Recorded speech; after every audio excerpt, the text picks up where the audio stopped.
Ai tung kuljetës. Shkarko aplikacionin e bankës ProCredit dhe paguaj profi nëpërmjet telefonit mobil Android. ProCredit Bank, shumë profi.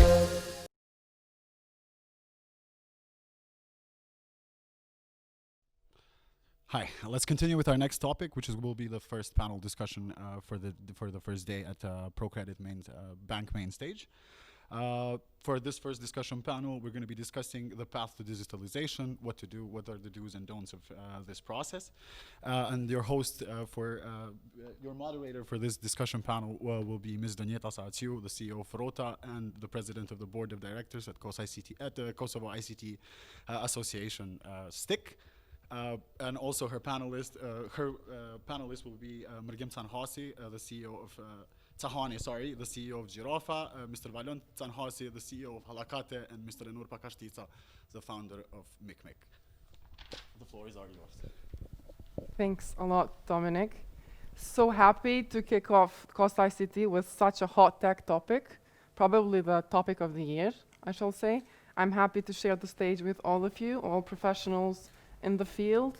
So we have a sense of marketing, a sense of logistics and transportation, and of course Gjirafa covering all of it, basically.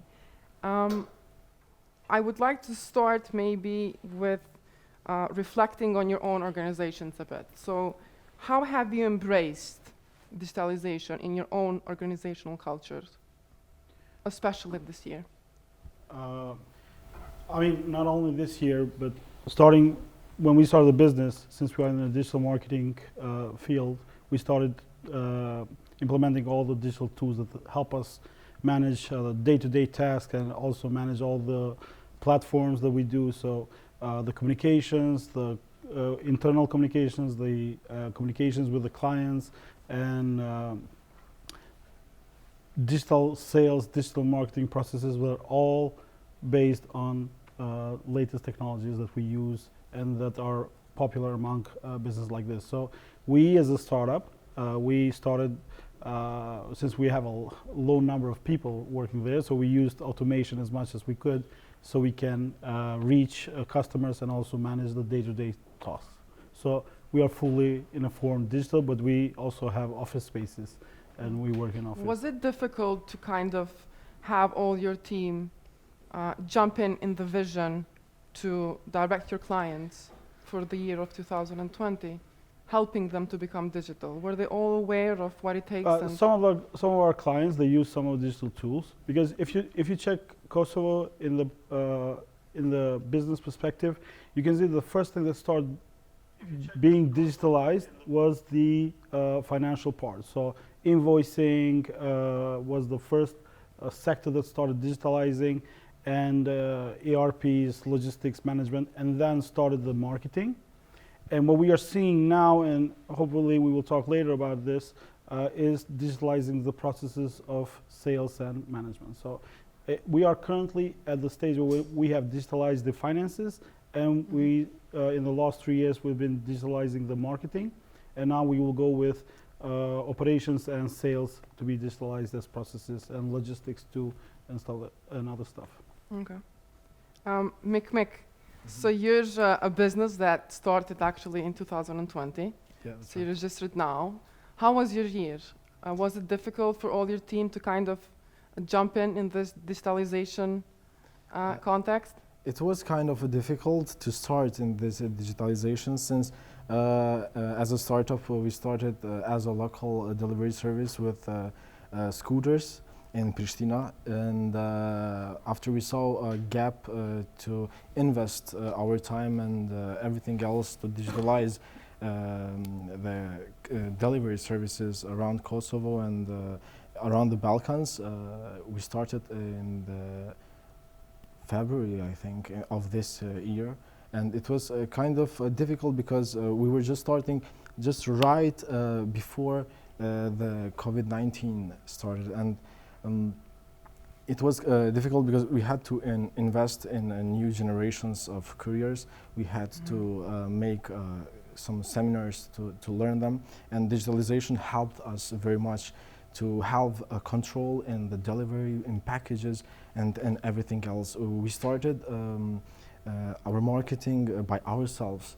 But in that time, it was I saw it was a wrong idea, and then we had a company just like Hallakate, and then they digitalized everything else in the marketing, and now we are in the good path, I think. Valon, what do you think about the path? Yes. I mean, we've been working together for the last 3 months, I think, yeah. Yeah, that's right. So So we are in the road to a good path. Mërgim, was it difficult for your organization to continue embracing digitalization especially this year? Yeah, thank you, Donjeta, and hello everybody who's following us. It's a pleasure to be with this panel. We work both with Hallakate and MikMik, and it's an honor to be here. I think we have heard many times that technology is here to stay. You've got to embrace it, and that sounds all good, and you can sugarcoat it however you want, but technology is here to stay. What they don't tell you is that technology is moving so fast. It's not just embracing it. How can you embrace something that's moving faster, that I can go as far as saying that beyond human capacity to adapt to those changes? And that has been one of the most difficult things to do on the ecosystem overall, not just in Kosovo, I think globally. And for us, it was put into a test, especially during this pandemic. Things started changing almost overnight. And by changing, I don't mean growing 5-10%, you're growing 100 to 100%. Wow. And if you don't look at technology as a solution towards it, it's very difficult to actually meet that demand and that type of growth. And then we faced primarily internally with the team the culture of shift. We always had the mindset of growth. We always had the mindset of embracing the newest technologies for our work in digitalization. But you always had some time, even if it was 3 months, which might seem short. But when you have a day or a week, in April, I remember within a few days, things just changed. How do you embrace that? And eventually we came, I think, so far at this point, it may be different a few years from now, a few months even from now. It was how much the team was ready to embrace it and adapt to do new things that they have never done before. And that the answer was on the culture and the motive of the people. So eventually we relied on the culture of our team and the motive to actually embrace it and do things that we haven't done before. Use technologies that we have never seen, even though this is in a little bit against human will to change. We did that, so we embraced it by relying on the culture and the motive of the team. That was a secret to unlocking the potential that we had faced from the demand and the market change. I specifically started with the organization and the culture because I believe that a business can only move forward in this path if they have the right team to do the right tasks. And so you have to have a shared vision towards getting to a digital era for all the businesses that are listening to us right now. Going from that, how does a checklist of things to do for a business looks like if they want to enter and become digital, and especially go into e-commerce? What are some of the top 5 things they should consider and think about when they decide to go digital? Okay, so I'll start this time around. Sure. I think it depends on the business first. Even if it is e-commerce, then it depends on the category and the industry. Top 5 things for a grocery business are not equivalent to top 5 things for cosmetics or electronics. So it depends in what area. But there are some common denominators that I think are needed overall. The first one is, I would say, planning and being aware that volume, it's a critical piece of the business in e-commerce. Volume speaks loud because traditional brick and mortar businesses typically rely on a location, strategic one, to get the traffic and to get the customer. Online doesn't. Online relies on brand, on performance marketing, on product diversity, product mix, 5Ps. So it's very difficult, not that 5Ps don't apply to brick and mortar, but they are different for e-commerce. So volume is very important for the business to be sustainable and make sense, the first one. The second, understanding the customer has choices. when a customer goes to a brick and mortar store in comparison, can see that product, and if he or she is going to buy a TV, his or her choices are the TVs you present to him or her within the store. Online, the customer has choices, and there are different choices. There are comparison with international players, local players. So it's a smarter decision. So you have to be very vigilant in terms of fulfilling the needs around the experience of the customer. So I will call the second one experience, which has to do with pricing, diversity, customer service, support. The third one, I believe, has to do a lot with who is the type of customers. In sense of, you have a lot of customers who need a product, but they're not comfortable to buy online. So for those customers, they might be more comfortable to order through the phone, and you might be tempted to do that because that brings you sales in short term. Mm-hmm. But e-commerce is not about the sale. It's not about transaction. It's about lifetime value of the customer. It's not interesting for a customer to buy once. It's interesting to earn a customer for life. So the third one will be focus on the lifetime value as opposed to transactional value. In e-commerce, that doesn't work, right? Because again, you have to rely on traffic. If you have good customer experience, they'll come back. So the third will be lifetime value. I think also, because this is a little bit impromptu, so I'm speaking as we go. Mm-hmm. The supply chain as the fourth one is very important. E-commerce typically is seen as one website, but when you look into it, it's so much work. I often say 5% it's website, 95% it's behind the website, what's there. And behind the website, it's operations, it's customer support, it's the supply chain, and it's the warehouse, and it's the partners that you work with. So that's very important. And the fifth one is you really got to try new things, even if that means to fail and recover quickly. Listen to your customer and just be vigilant, be agile in doing that. So an impromptu way to do those 5 things will be those that I mentioned. I'm sure my colleagues here would add more to it, but that will be my 5. Yes, thank you. Thank you. And what's your perspective on the to-do list of a business that wants to enter? You can also focus it around your expertise and what your services. On my experience in our operations, I think they have to focus more in the logistics, in the way to get fast to make a problem disappear. So the e-commerce, they have a way to talk with their customers by a second. So you have to make a way to finish that problem. Even if that's not a problem, you have to finish it and make your customer happy, since the problems never end in the logistics services. If you ever think that, okay, now you're fine and the problems are gone and you're comfortable, make sure that you are really comfortable, because that's not comfortableness. That's a very big problem. As Mërgim said, you have to try new things, fail and recover quickly. Even in our operations, you have to make new things, invest more, and prepare for everything else. And we have experiences.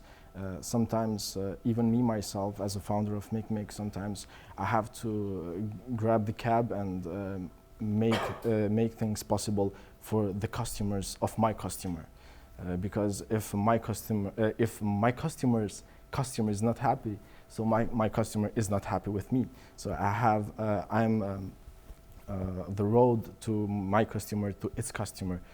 So it's a very difficult way to finish their problems, because in e-commerce problems never end, and you have to prepare for that. Thank you.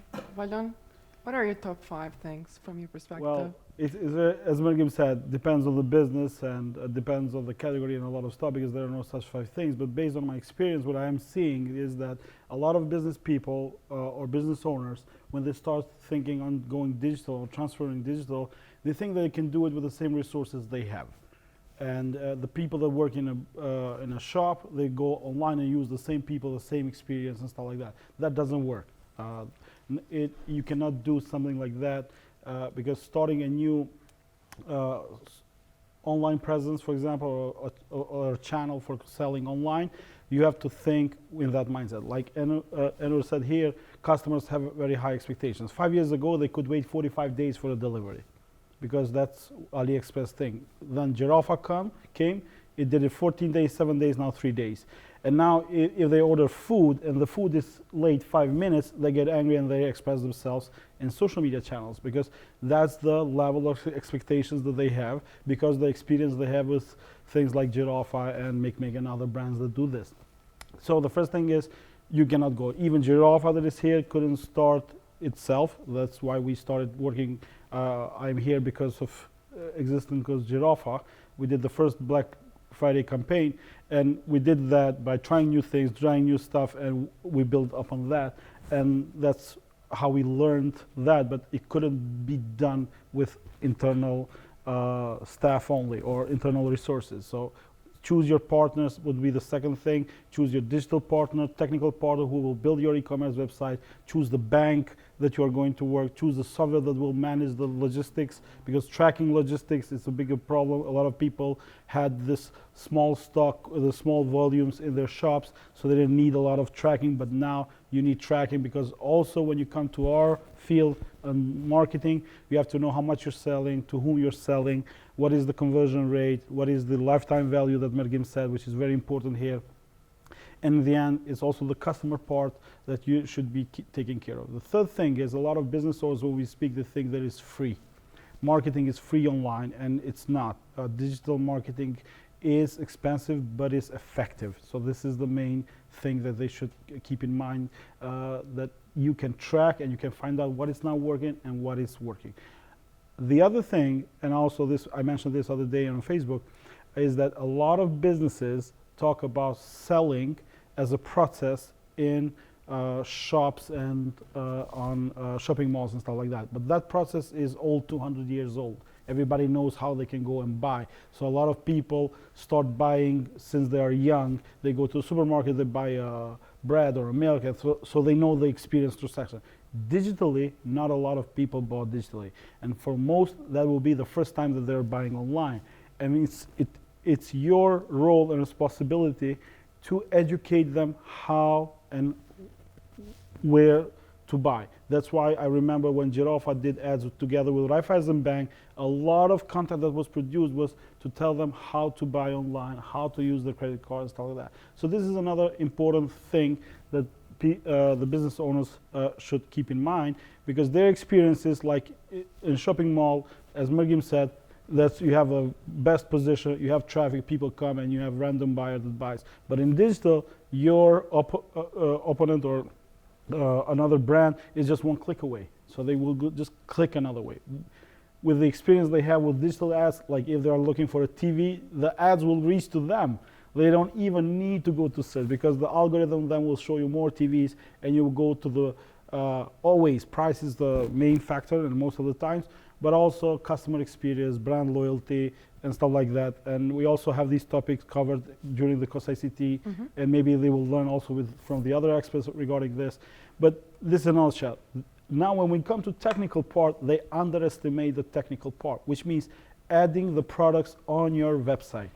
Each product needs a product number, product name, product description, pictures of that product. So this, I see businesses starting with 10,000 products, and then, wow, we cannot do that. Because, yeah, of course, because there's a lot of work you have to do that, and you didn't plan that. You didn't plan the pictures, you didn't plan the stock, and you didn't plan a lot of things. So a lot of businesses, as I said a few days ago, have a bit of a taste of this part because of COVID. So COVID has fastened this process, and a lot of them tried to sell online through Instagram, through Facebook. They failed. Some of them had success, some of them didn't. But 2020 is something that you have to prepare yourself and to do your due diligence and understand that the digital is here to stay, because it's becoming a behavior. As Mërgim said, they had the 200, 300% growth. So this is what is happening. So now we'll be in this situation in a crossroad, like people who have this behavior of buying online, they will continue buying online. They will ask for better consumer service. They will ask better delivery. For example, in their industry, they're saying, should they bring it to my street or to my doorbell? So So now they will be asking about another more advanced service and stuff like that. So it's very hard to put it in a listify, but I think these are the major things that you have to consider when you start doing. And there's no definite answer because things change and you have to adopt. Yeah, there's no right answer for all, as we mentioned. But thank you. You also, all of you covered the don'ts. So while talking about what they should do, you also identified some challenges and how they should work around them. But working in Kosovo, what are the main challenges of working online for a business to go up online? What are the main challenges they have to face? And we can use this platform to kind of give your tips from your experience and how should they prepare and go on. The one that we will be having as a problem in the next 2 to 3 years is resources, staff people, because there are not a lot of people that understand how e-commerce work and how digital works. So creating new workforce and stuff, people would be a tough call. The second one is infrastructure problems. So there's a lot of investment that you have to do in the beginning with technical infrastructure, with logistic infrastructure, contracts, partnerships, banks, testing, and not a lot of business owners have the know-how regarding this topic. Well, one of the things that I say to my clients is that if the digital presence online is not a big chunk of your day-to-day business, then I say you don't need to go online.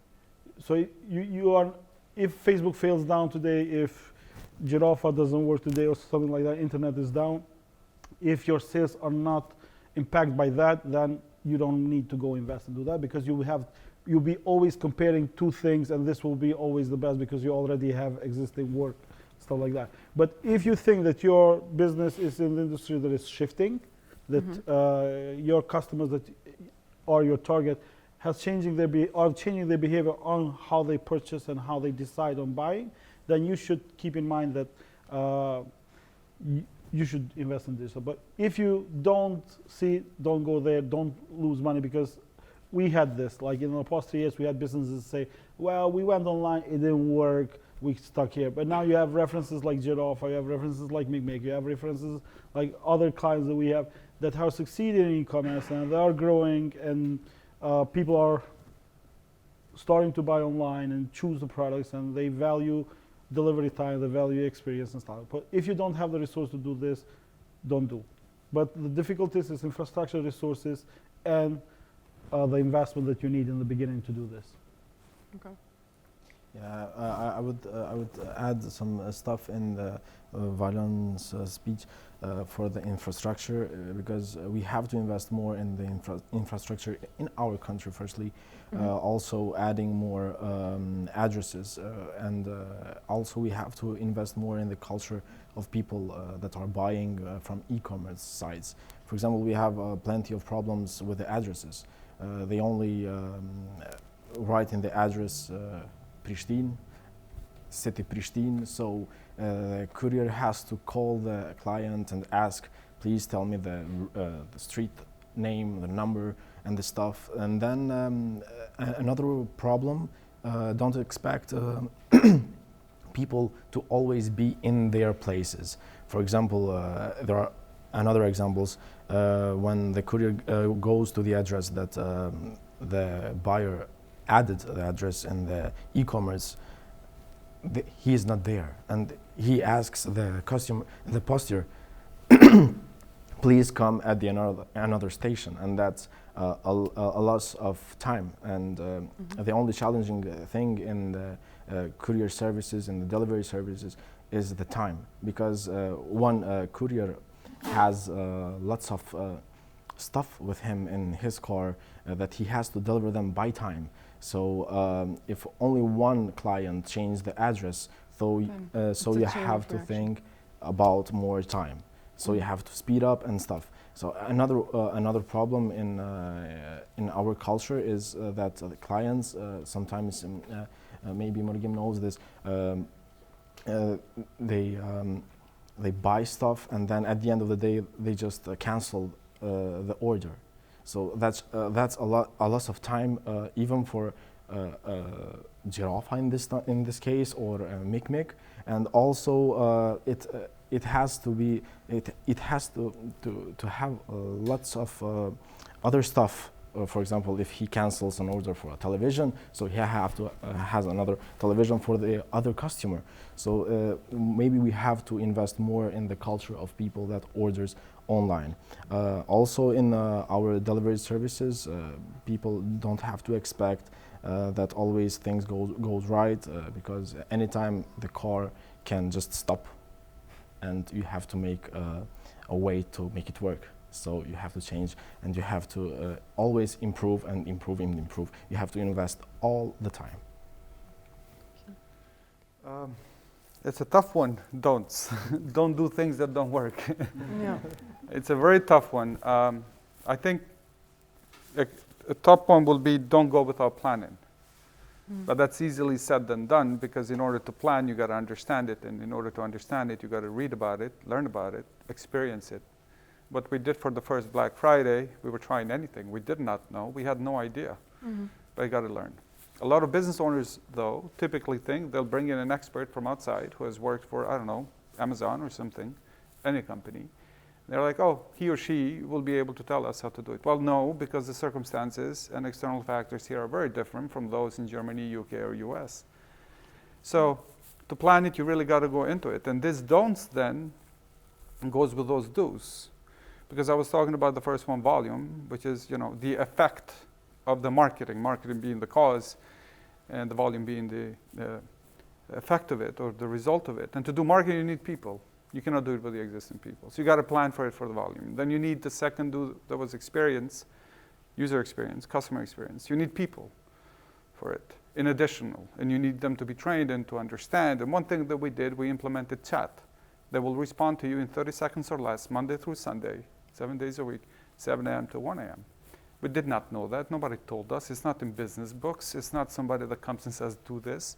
You just got to try. We tried phone, we tried email, everything. And then chat was the one that really works. So, and then you have back office, and then you have automation, and then you have supply chain, and then you have in each of these categories. So without proper planning, it will be difficult to enter, because if you have, as a business, certain category that doesn't generate sufficient volume, it makes no sense to have your own shop. If you're generating 5,000, 10,000, 15,000, 20,000 a month, the overhead costs to run marketing, customer experience that are needed are much higher for unit economics to work. It's not going to work. But even if what I'm saying is not very convincing on its own, look at what happens in the United States as a case years ago. Amazon right now is the biggest marketplace in the world, but so is definitely in the United States. And even some big, large shops have a store in Amazon as opposed to having others. So instead of trying to solve every single problem in the life cycle of the value chain for e-commerce, I think you should look at the opportunities to carry over somewhere. I'll give you an analogy. If you want a big presence for a brick and mortar store, you pick a shopping center, whether it's Albi or whether it's Royal Mall or whether it's Pristina, whatever, it doesn't matter. Because you know for certain there's traffic. You could, however, decide to build a store somewhere remote, and then people will come, but that will cost you much more. So sometimes it's easier to carry over in the existing platforms that allow you to do this. And I would say do on this, against that plan, I will contradict myself for a moment, because since planning requires to learn the industry, but you don't have those resources, how are you going to learn, right? It's like a paradox. So I think starting a little bit for a few months and learning, and then do proper planning, I think that works the best. So that will be one thing. So do it quickly, learn, and then plan it properly, and then execute. And measure your business. Is it worth having your own store, or should you go and have a store in existing platforms that allow to do that? And that, the latter, has worked very well in Amazon, not just the United States, but in Germany, in UK, and other countries. It happens in experience of meeting a lot of businesses that want to go online through Rrota, that they believe that every type of business should be online. So they don't necessarily understand their customers, where they are, do they use social media, are they online, do they pay by cash, do they use online transactions. And this particularly online transactions is a topic that has been discussed over and over and over again.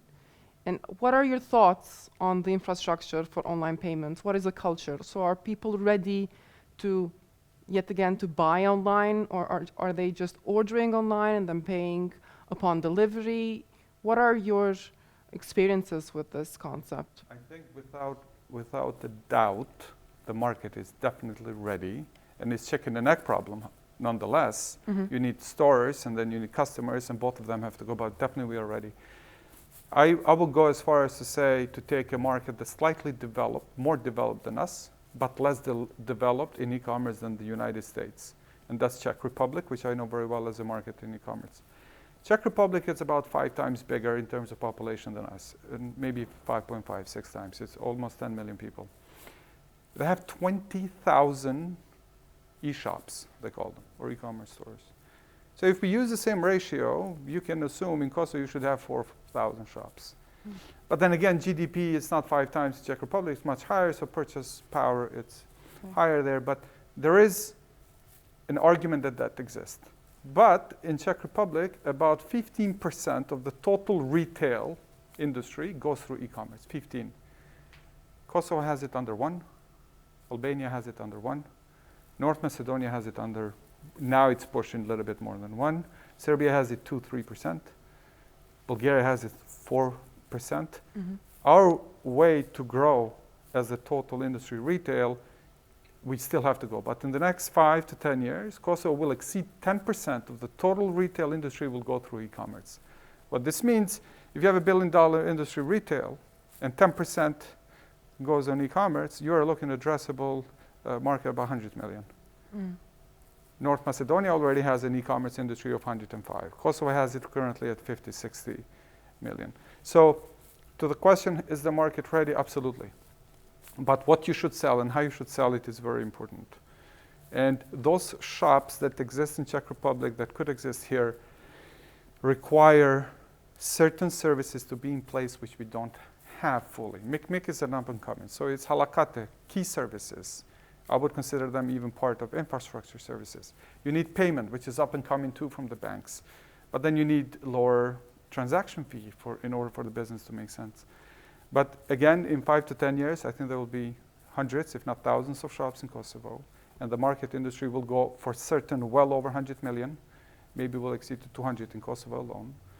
And the market has always been ready. And we, in Kosovo, I'm not saying this bias effect because we are from here, but we tend to be, because of youth, young population, we tend to embrace technology much, much faster, much, much easier than almost any other country. And I think it has to do more with youth than any other characteristic of us as a nation. But I think we should capitalize on it and give the people what they deserve. Why should somebody in Germany should be able to order almost anything they want online and we shouldn't? And that's a good driving force for us to do it. And if we don't do it, us and those who are watching, nobody's going to do it for us. Valon and Nur, do you share the same thoughts? Do you have anything else to add? Well, yes. I mean, if you see the trend of the Central Bank of Kosovo, that they put the statistics about paying, you can see that 2 years ago it was 62 million euros that we paid with credit cards online. It was 64 million last year, and today to date is 45 million, and I think we'll be closing at 55 million. So it's like 10 to 15 million less than last year. So this has to do with a lot of factors. One is that a lot of people didn't spend because of pandemic, and a lot of transactions, if you ask these companies that do e-commerce and sales, I think that it's like 80 to 20 ratio, 20% paying with cards, 80% cash on delivery. Maybe a small fee with bank transfers, but cash on delivery is because of the way we have been set up on selling online, that's how it's going. So what we are seeing is now the 3-4 banks have this platform, gateways to sell the e-commerce. If you talk to those guys there that work there, they will tell you that the businesses come with only an idea. I have an idea to open e-commerce, give me the gateway. So they are facing the same things that we talked earlier, that they didn't plan, they didn't do stuff like that, and they go like copying, like, hey, I want to be like Gjirafa, I want to do this, and I can do this. It's not simple like that. But in the other hand, banks are working very poorly. The Association of Banks is working very poorly on educating both businesses and customers on using online payment, and also creating this momentum that, as Mërgim said, that we can foster this further. So these are a couple of the things.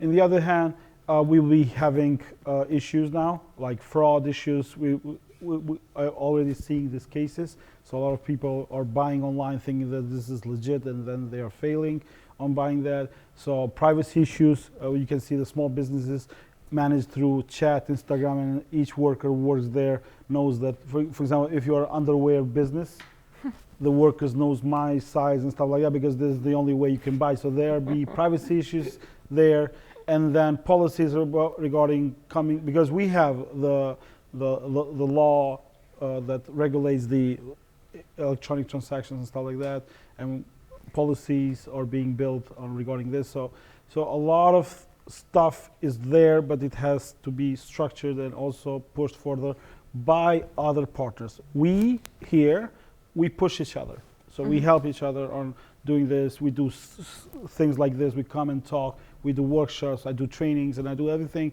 to enable businesses understand this and faster this process, so we can have this. So now we have case studies. You don't need to bring somebody from outside. We have case studies. We know how Gjirafa is doing, who's selling else online, like shoes. I bought these shoes online. I was stuck in the traffic. I saw the ad and I bought them while waiting the stoplight to turn green. So this is a behavior that's coming. I'm buying my flowers now online. So this is a new thing in Kosovo. So as Mërgim said, a lot of things will be bought on. I buy my coffee online, and MikMik delivers it within 2 hours. So this is what we have today. So yes, we are ready. I don't know. It just have to be examples that people can see, and I hope that we are doing it today, showing an example how this could be done, so people could continue and invest. And 2021 and 2 and 3 are the craziest years that we will have in this digital expansion. And I think that next time when we talk here, I'll be a millionaire. Wait on that, because that's going to be my last question regarding the future. And tell us how you're going to become a millionaire.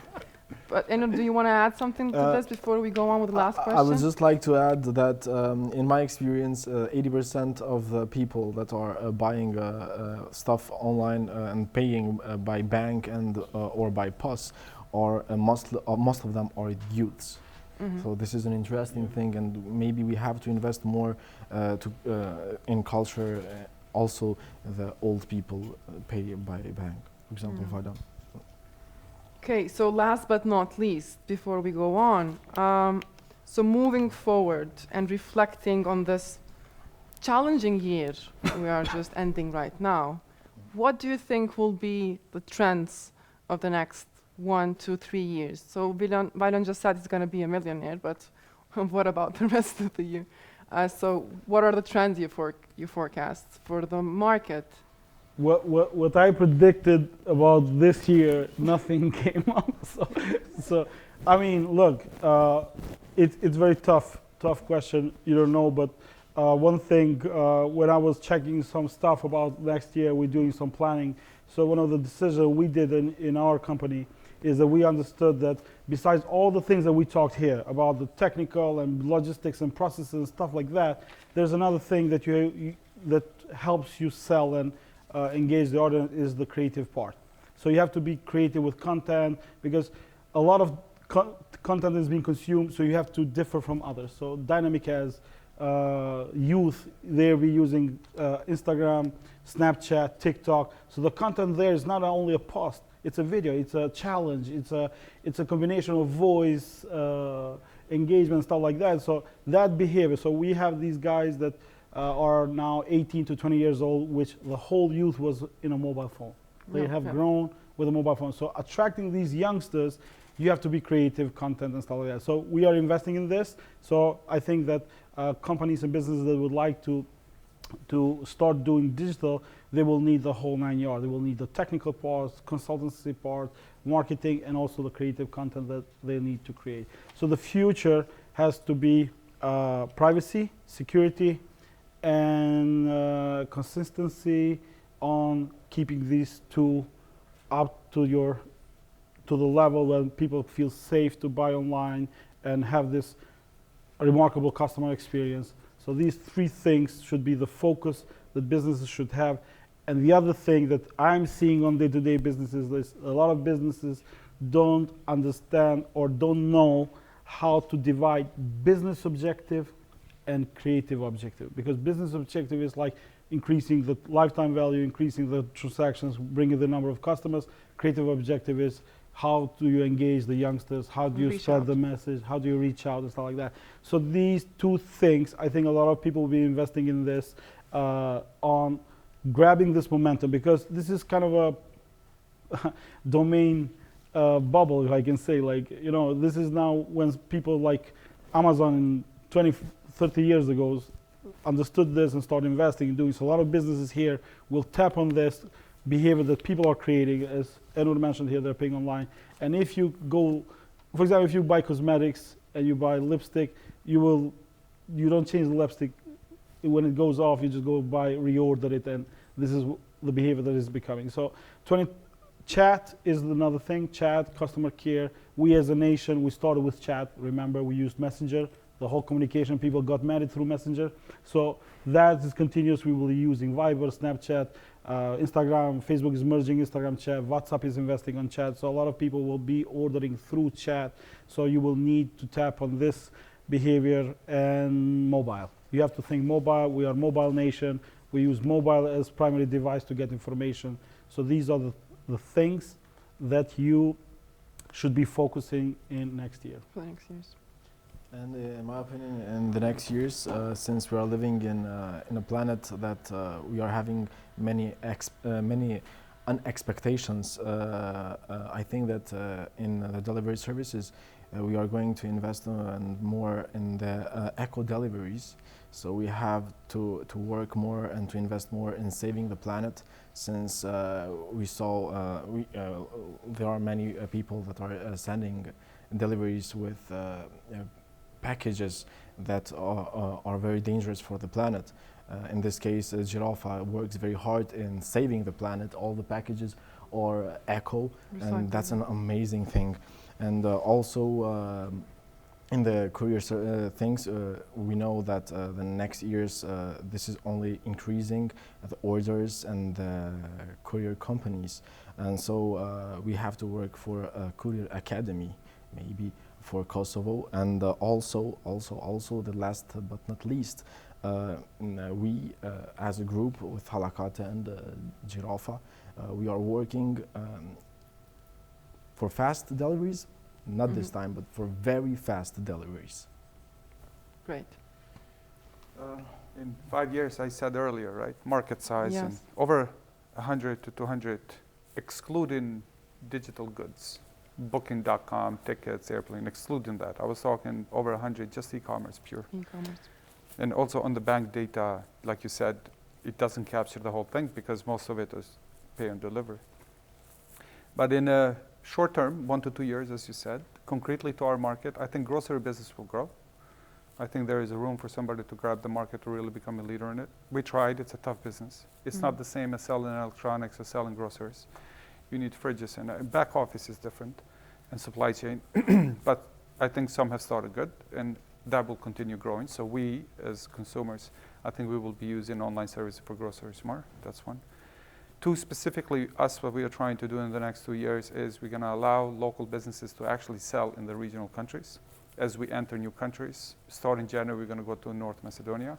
We are already in Albania, and we're going to expand this network, not only by bringing the customer, somebody from Kosovo, to sell in another country, but also by solving the whole barriers along the way, which is customs and everything around it, and returns and all of that.